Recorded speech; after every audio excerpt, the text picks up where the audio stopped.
Hi, I'm Dr. Bernard Brooks, and I'm going to talk with you about life coaching using SOPPHIA, the 7 dimensions of wisdom. The concept of wisdom is as old as civilization. It implies that the greatest challenges that each of us faces is ourselves. SOPPHIA is the Greek word for wisdom, and in mythology was personified as a goddess. Wisdom was also personified as a woman in the Judeo-Christian tradition in the book of Proverbs. Wisdom is a stream that flows through every culture. It reconciles our innermost thoughts and strivings with the social and physical realities in which we live.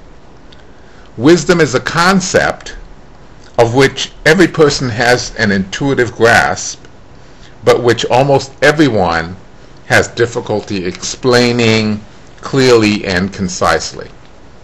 Meanwhile, through the social sciences, we have identified behaviors that seem to consistently lead to success, both at work and in our personal lives. We call these behaviors competencies. Competencies have now proliferated to such a bewildering extent that the simple yet profound concept of wisdom again seems reassuringly appealing. The SOPPHIA model organizes this wide array of competencies into 7 dimensions of wisdom and provides a framework that facilitates coaching and self-development efforts. What the acronym SOPPHIA represents.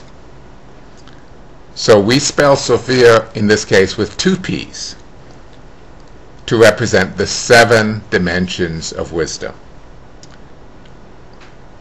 So the first letter is S, which stands for self, and these are competencies related to self-awareness and self-management, being aware of one's emotions and being able to manage oneself.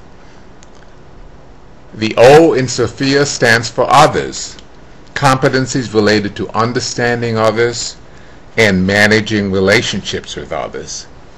And included in this is the concept of justice, fairness, which comes up whenever you have relationships.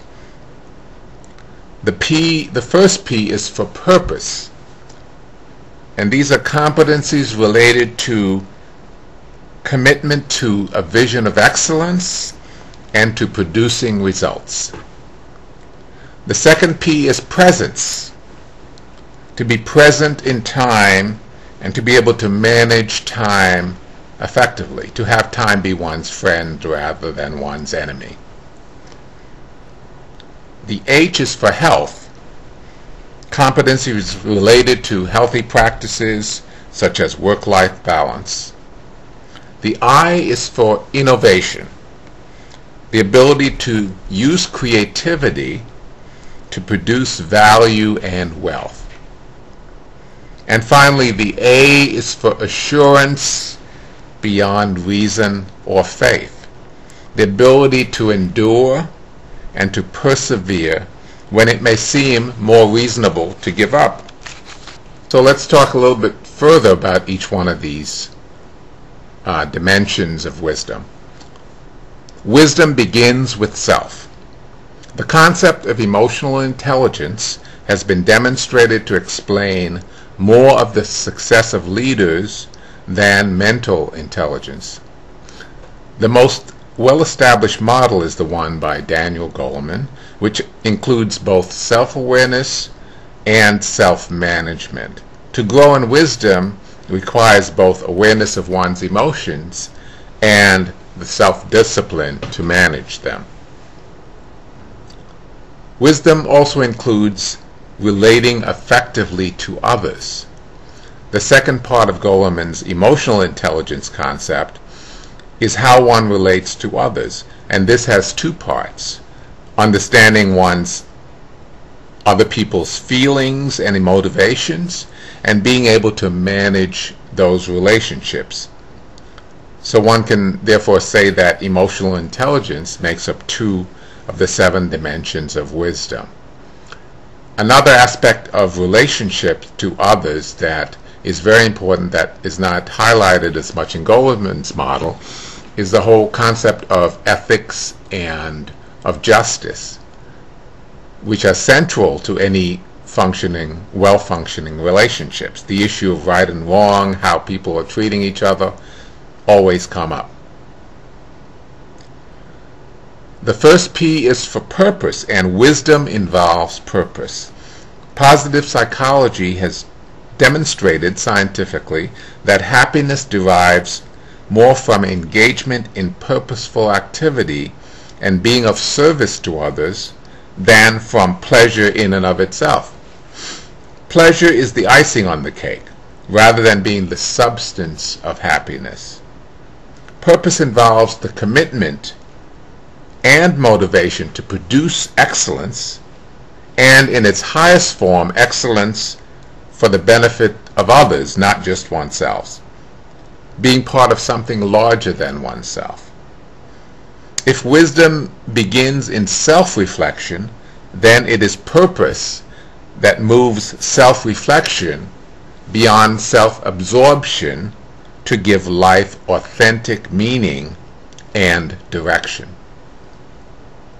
Wisdom is being present.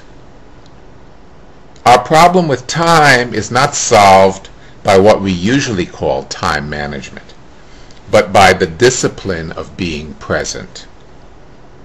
When we are present, our minds and spirits are ordered according to our purpose. Therefore, even though 100 things may press upon us with urgency, we are at peace in that storm, and our priorities are clear. Time management tools are helpful: schedules, checklists, reminders, priority rankings, etc. But these are mechanical aids, and this is the easy part. The challenge is to be present and ordered in mind, spirit, and purpose. When we are present, we realize that there is nothing that we have to accomplish except to get out of our own way.